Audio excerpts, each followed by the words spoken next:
미국의 아시아 전략 재편을 위한 비밀스러운 움직임이 포착되었습니다. 주한미군 주둔의 효율성에 의문을 제기하며 현지 병사들의 불만을 근거로 철수 명분을 찾으려는 시도였죠.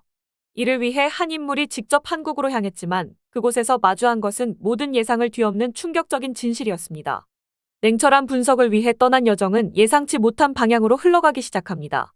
단순한 정책 분석을 넘어선 한 사람의 인생을 송두리째 바꾼 이야기가 펼쳐집니다. 과연 그가 목격한 진실은 무엇이었을까요? 미국의 계획은 어떻게 될까요? 이야기가 궁금하시다면 채널 고정해주세요. 지금 바로 시작합니다. 안녕하세요. 제 이름은 리나 윤입니다. 뉴욕타임스에서 지정학 애널리스트 겸 칼럼니스트로 일하고 있어요. 저는 숫자를 믿고 감정보다는 데이터를 신뢰하며 살아왔습니다. 제 성유는 공식적인 자리에서는 거의 사용하지 않는 제 안의 불편한 꼬리표 같은 것이었죠. 어릴 적 친구들에게 놀림받았던 김치 냄새와 저희. 부모님의 어눌한 영어 발음은 저에게 한국계라는 정체성을 숨겨야 할 약점처럼 느끼게 만들었습니다. 저의 한국계 배경이 오히려 객관적인 분석에 방해가 될 수 있다는 생각마저 했었으니까요. 감정이 개입될 여지를 만들고 싶지 않았습니다. 그래서 한국어 배우기도 거부했고, 한국은 그저 제 분석 대상인 아시아의 한국가일 뿐이었어요. 제 전문 분야는 미국의 국제정책과 그 비용 효율성 분석이었고, 자연스레 동아시아 주둔 미군의 역할과 규모에 대한 비판적인 시각을 갖게 되었습니다. 그러던 중 에디터인 데릭에게서 미국의 아시아 전략, 제 편을 지지하는 강력한 논리의 칼럼을 써보라는 제안이 왔어요. 제 전문성을 발휘할 절호의 기회였죠. 이는 경제적으로 충분히 성장한 한국이 더 많은 자체 방위 부담을 져야 한다는 제 평소의 분석과도 맥이 닿아 있었습니다. 주한미군 주둔은 전략적 중요성보다 비용 부담이 크다는 것이 제 판단이었으니까요. 때마침 국무부의 벤에게서 연락이 왔습니다.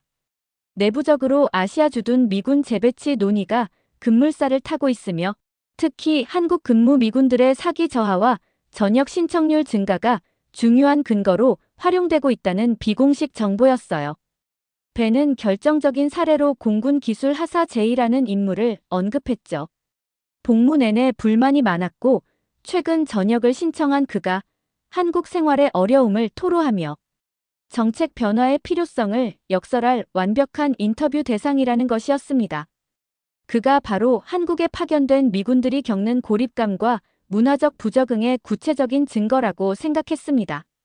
제이는 제 칼럼의 논리를 뒷받침해줄 살아있는 증거, 그 이상도 이하도 아니었어요. 저는 확신에 차 한국행 비행기에 몸을 실었습니다. 14시간의 비행 동안 노트북 화면에는 제이에게서 한국 생활의 고충, 문화적 이질감, 군 복무의 어려움 등을 끌어낼 날카로운 질문들이 채워지고 있었죠.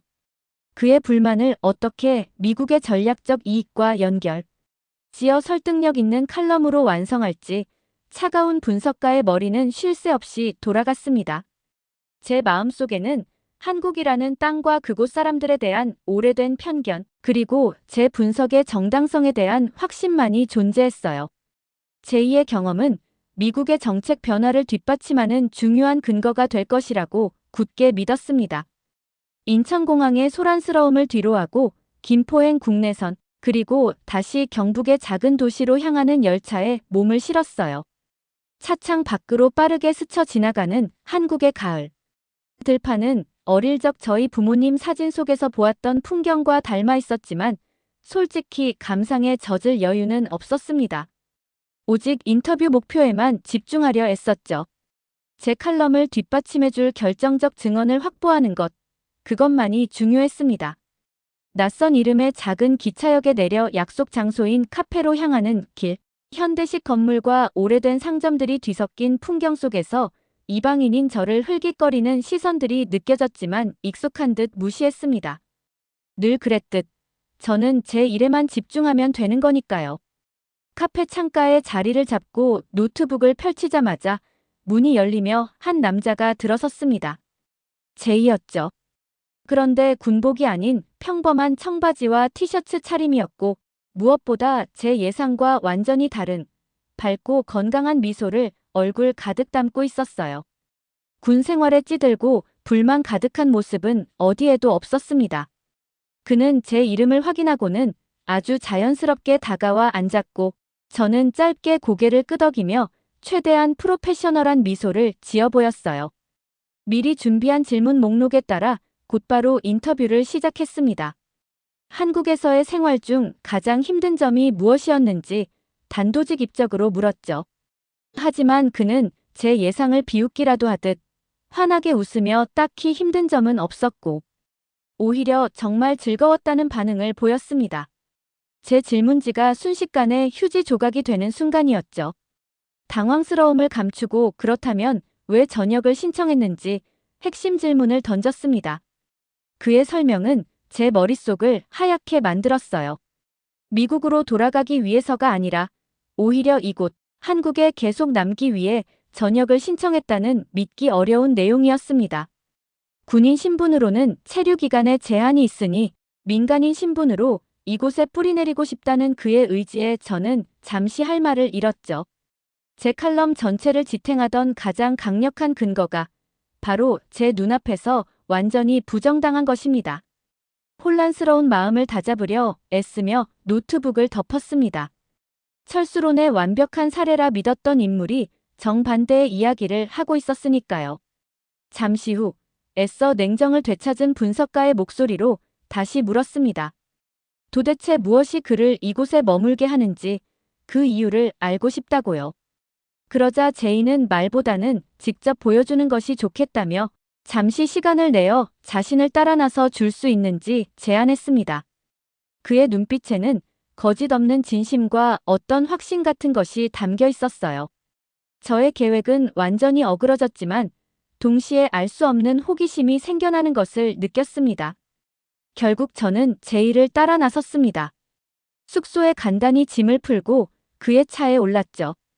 이동하는 동안 그는 미국에서 개인적으로 힘든 시간을 보냈었다고 짧게 언급했지만 자세한 이야기는 나중에 하자며 우선 자신이 한국에서 발견한 소중한 것들을 보여주고 싶다는 뜻을 비쳤어요.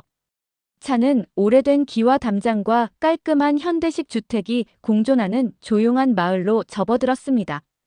그가 제게 한국말을 할 줄 아는지 물어왔을 때 저는 어색하게 고개를 저었어요. 저희 부모님이 그토록 가르치려 애쓰셨지만 더 완벽한 미국인이 되기 위해 외면했던 과거의 선택이 떠올라 잠시 얼굴이 붉어졌습니다. 그는 의외라는 표정을 지으며 간단한 인사말이라도 알려주려는 듯 했지만 저는 얼른 취재 이야기로 화제를 돌리며 거절했죠. 지금은 그런 개인적인 감정에 휩쓸릴 때가 아니라고 생각했어요. 우리는 마을 어귀에 자리한 크지 않지만 정갈해 보이는 아동센터 건물 앞에 섰습니다. 문을 열고 들어서자 밝게 꾸며진 교실 같은 공간에서 놀고 있던 초등학생. 대여섯 명이 제이를 발견하고는 일제히 환호성을 지르며 달려와 그의 다리에 매달렸어요. 제이 삼촌. 이라는 외침이 공간을 가득 채웠습니다. 저는 문간에 멈춰 서서 그 광경을 멍하니 바라볼 수밖에 없었죠. 아이들에게 둘러싸인 제이는 더 이상 제가 인터뷰하려 했던 미 공군 하사가 아니었습니다. 그는 아이들 한 명 한 명의 이름을 부르며 눈을 맞추고 장난을 쳤어요. 영락없는 동네 삼촌이자 아이들의 다정한 선생님 모습이었죠. 제이는 저를 아이들에게 미국에서 온 저널리스트 리나 이모라고 소개했습니다. 아이들은 호기심 가득한 눈으로 저를 올려다봤고 몇몇 아이는 제 성이 윤이라는 걸 듣고 자신도 같은 성씨라며 반갑게 손뼉을 쳤어요. 제가 그토록 감추고 싶었던 뿌리가 이곳에서는 오히려 친근함의 표시가 되는 아이러니의 묘한 감정이 일었습니다. 제이는 곧 아이들에게 영어로 자기소개를 시켰고 아이들은 서툴지만 또렷한 목소리로 자신을 표현하려 애썼습니다. 제이는 놀라운 인내심으로 발음을 교정해주고 작은 발전에도 아낌없이 칭찬을 보냈죠. 그의 표정에서는 진심 어린 기쁨과 보람이 느껴졌어요.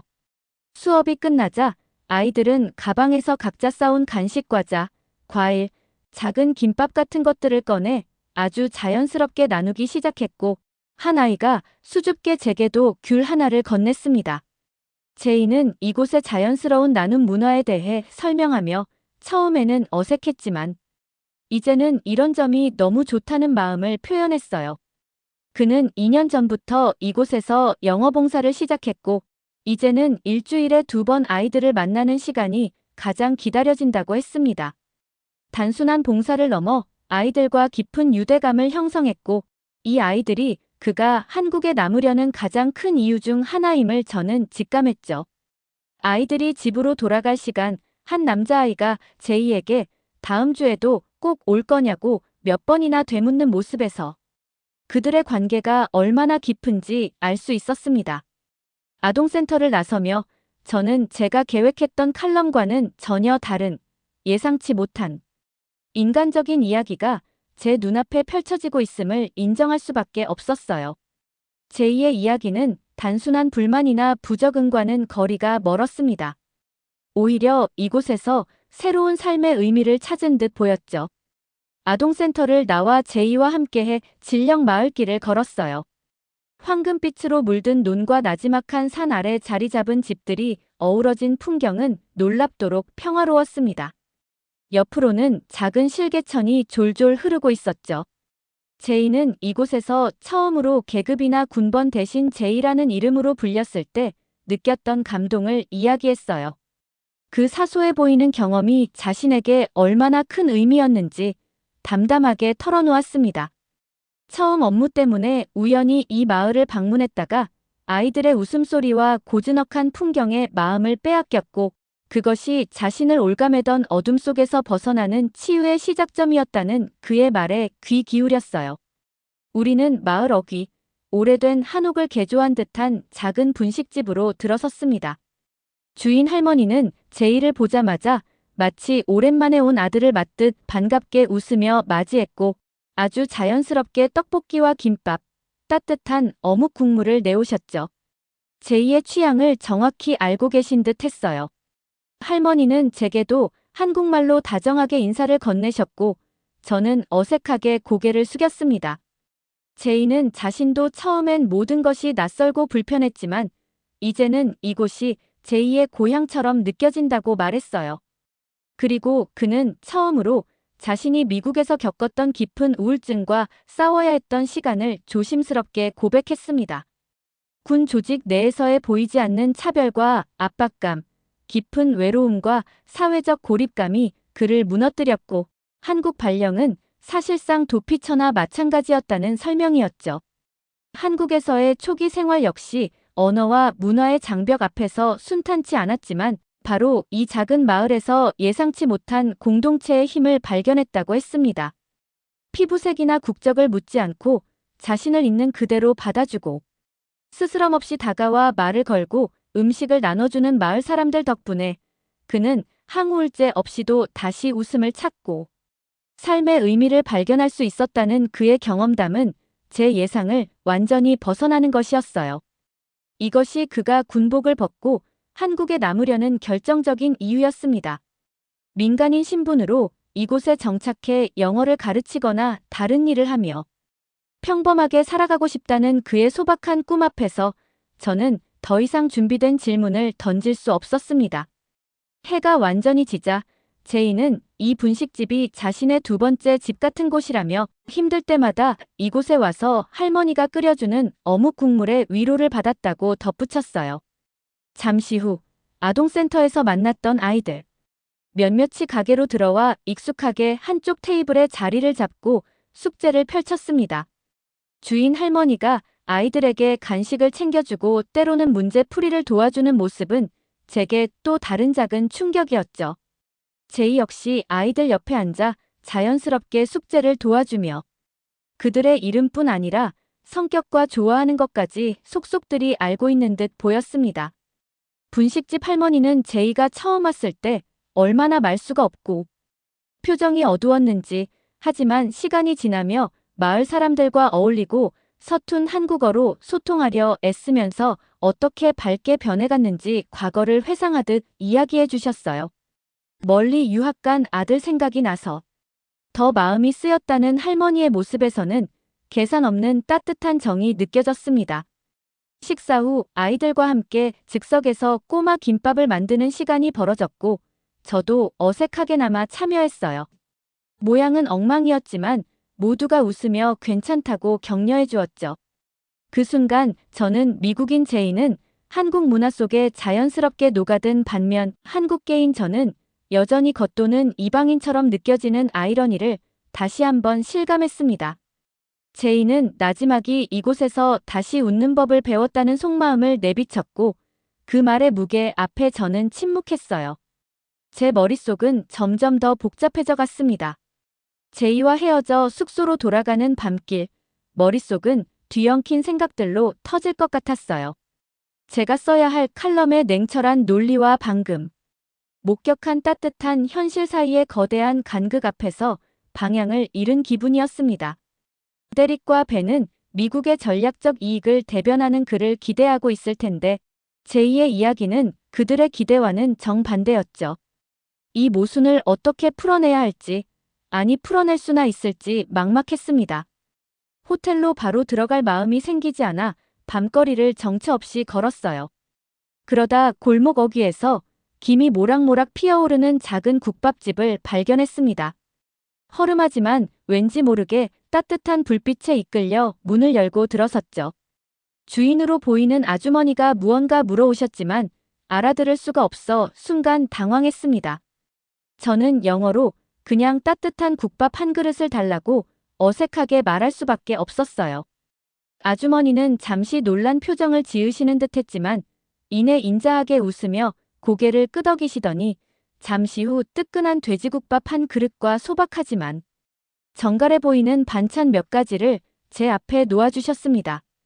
국밥 국물을 한 숟갈 떠먹는 순간 어릴 적 아주 가끔 할머니 집에서 먹었던 하지만 친구들 앞에서는 왠지 부끄러워 숨기려 했던 그 익숙하고 깊은 맛이 온몸으로 퍼져나갔어요. 저도 모르게 입가에 희미한 미소가 번지는 것을 느꼈습니다.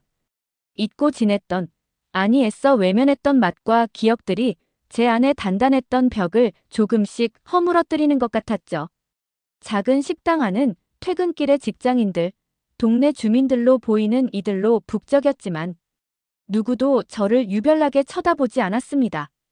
그저 각자의 허기를 달래는 평범한 손님일 뿐이었어요. 그때 벽 한쪽에 걸린 빛바랜 흑백 사진이 눈에 들어왔습니다. 6.25 전쟁 당시의 미군 병사와 한국인 아이가 함께 웃고 있는 모습이었어요. 그 옆에는 서툰 글씨로 고마움을 잊지 않겠습니다라는 문구가 적혀 있었죠. 제가 그저 전략적 분석 대상으로만 여겼던 주한미군의 존재가 사실은 이렇게 깊은 역사와 개인적인 인연들로 얽혀 있음을, 그리고 제2의 이야기도 그 복잡한 맥락 위에 놓여 있음을 새삼 깨달았습니다. 제 분석이 얼마나 표면적인 것에만 머물러 있었는지 반성하게 되었죠. 생각에 잠겨 국밥 그릇을 거의 비웠을 때 주인 아주머니가 다가와 괜찮냐는 듯 한국말로 물으시며 따뜻한 눈빛을 보내셨어요. 그 말뜻은 정확히 몰랐지만 담겨있는 걱정과 온기는 고스란히 전해졌습니다. 저는 어색하게나마 처음으로 감사합니다 라고 한국어로 말했고 아주머니는 계산하려는 저를 만류하며 돈을 받지 않으려 손사래를 치셨어요. 낯선 이에게 베푸는 이런 조건 없는 친절함. 이것이 제이가 말했던 치유의 또 다른 모습일까요? 저는 지금까지 제 한국적인 면을 약점이라 여기고 숨기기에 급급했지만 오히려 제이는 그 속에서 위안과 소속감을 찾았습니다. 문득 저에게 한국 문화와 언어를 알려주려 애썼던 저희 부모님의 얼굴이 떠올랐어요. 더 완벽한 미국인이 되기 위해 저의 뿌리를 부정했던 제가 어쩌면 길을 잃고 헤매고 있었던 것은 아닐까 하는 생각이 처음으로 들었습니다. 숙소방으로 돌아와 노트북의 빈 화면을 마주한 채 저는 깊은 고민에 빠졌어요. 제 신념과 취재 결과 사이에서 어떤 글을 써야 할지, 무엇이 진실에 더 가까운 것인지 혼란스러웠습니다. 그 밤, 저는 한국계 미국인 리나 윤으로서의 저 자신을 조금은 다른 시선으로 바라보기 시작했어요. 다음 날 아침, 창밖으로 보이는 한국의 하늘은 어제와 다르게 느껴졌습니다. 어쩐지 조금 더 선명하고 가까워진 기분이었죠. 저는 제이에게 연락해 다시 만나 이야기를 나누고 싶다는 뜻을 전했고, 그는 흔쾌히 그러자고 했습니다. 우리는 마을이 내려다 보이는 작은 언덕 위 공원에서 만났어요. 제이의 표정은 어제보다 더 편안해 보였고, 손에는 서예 연습용 붓과 벼루가 들려 있었습니다. 저는 이제 그가 왜 전역하려 하는지 알 것 같다고 조심스럽게 말문을 열었습니다. 그러자 제이는 처음 한국에 왔을 때는 우울감이 더 깊어져 하루빨리 떠나고 싶었지만 이곳에서의 경험들이 자신을 완전히 다른 사람으로 만들었다고 솔직하게 고백했어요. 그는 가방에서 꾸깃한 서류 몇 장을 꺼내 제게 보여주었습니다. 바로 한국 귀화 신청 관련 서류들이었죠. 군 복무가 끝나면 민간인 신분으로 한국에 남아 귀화를 신청할 계획이며 이것이 전역 신청의 진짜 이유라는 충격적인 사실을 밝혔습니다. 그는 앞으로 영어 강사로 일하며 한국어와 서예 공부를 계속하고 언젠가는 이곳 아이들을 위한 작은 문화 공간을 여는 구체적인 꿈까지 가지고 있었어요. 언어 시험, 문화 이해 평가 등 귀화 과정이 결코 쉽지 않음을 알지만 그는 이미 1년 넘게 한국어와 한국 역사, 문화를 꾸준히 공부해오며 차근차근 준비하고 있다는 사실에 저는 또 한 번 놀랐습니다. 마침 서예 수업 시간이 되자 제이는 제게 함께 가보지 않겠냐고 제안했고 호기심과 약간의 망설임 끝에 저는 그를 따라 마을 문화원으로 향했습니다. 그곳에서 전직 교사였던 할머니 선생님으로부터 서예와 한국어를 배우는 제이의 모습은 놀라울 정도로 진지했어요. 그의 서툰 한국어 발음은 적어도 제 어설픈 수준보다는 훨씬 나아 보였습니다. 수업 중 선생님이 제이를 지도하며 부모님 나라의 글과 말을 배우는 것의 의미에 대해 이야기하는 모습이 눈에 들어왔습니다. 그 시선이 저에게도 향하는 듯 느껴져 마치 자신의 뿌리를 찾는 귀한 일이라는 조언이 제 마음 깊은 곳을 건드리는 것 같았죠. 예상치 못한 울림이었습니다. 그날 저녁 제이는 저를 마을 주민들과 함께하는 소박한 저녁 식사 자리에 초대했어요. 제가 취재를 마치고 떠난다는 소식을 듣고 마을 사람들이 작별 인사를 하고 싶어 마련한 자리라고 했습니다. 문화원에는 서예 선생님, 분식집 할머니, 아동센터 아이들과 부모님들, 마을 어르신들까지 여럿이 모여 저를 따뜻하게 환대해 주셨습니다. 정성껏 차려진 한식 앞에서 저는 어르신들의 질문에 답하며 자연스럽게 그 분위기에 녹아들려 노력했고 제2의 친구이자 마을 커뮤니티 센터에서 일하는 대학생 민준이라는 청년이 능숙하게 중간에서 소통을 도왔어요. 한 할머니가 저의 성씨 가문의 뿌리에 대해 물어보셨을 때 저는 여전히 아는 바가 없었지만 더 이상 당황하거나 부끄럽지 않았습니다. 오히려 그 질문은 저에게 잊고 있던 저의 근원에 대해 진지하게 생각해 볼 기회를 주었죠. 어르신들은 제이가 마을에 온 것이 서로에게 큰 행운이었으며 국적을 넘어 나눈 인간적인 정이 각박한 세상살이에 큰 위로가 되었다는 마음을 전해왔습니다. 그리고 제게는 기자로서 부디 진실된 이야기를 세상에 전해달라는 당부의 눈빛을 보내셨어요. 저는 처음 이곳에 왔을 때의 냉소적인 분석가의 마음과 지금의 복잡하고 따뜻해진 마음이 완전히 다르다는 것을 느끼며 조용히 고개를 끄덕였습니다. 자리는 늦게까지 정겹게 이어졌고 저는 한국 공동체의 깊은 정과 사람 사는 온기를 온몸으로 느꼈습니다. 헤어질 시간, 마을 사람들 거의 모두가 나와 저를 배웅해 주었고 아이들은 직접 그린 그림을 수줍게 내밀었어요. 숙소 앞에서 제이와 마지막 작별 인사를 나누며 저는 그의 이야기를 제가 보고 느낀 그대로를 전하겠다는 약속을 마음속으로 다짐했습니다. 다음 날 새벽 공항으로 가는 택시 안에서 에디터 대릭에게 연락해 칼럼을 완성했다고 알렸습니다. 제2의 이야기가 미국의 전략 재편 논리와는 정반대 방향이라는 제 설명의 전화기 너머로 잠시 차가운 침묵이 흘렀지만 저는 이건 단순한 정책 분석이 아니라 사람에 대한 이야기이고 진실을 전하는 것이 저널리스트의 역할이라는 제 소신을 밝혔습니다.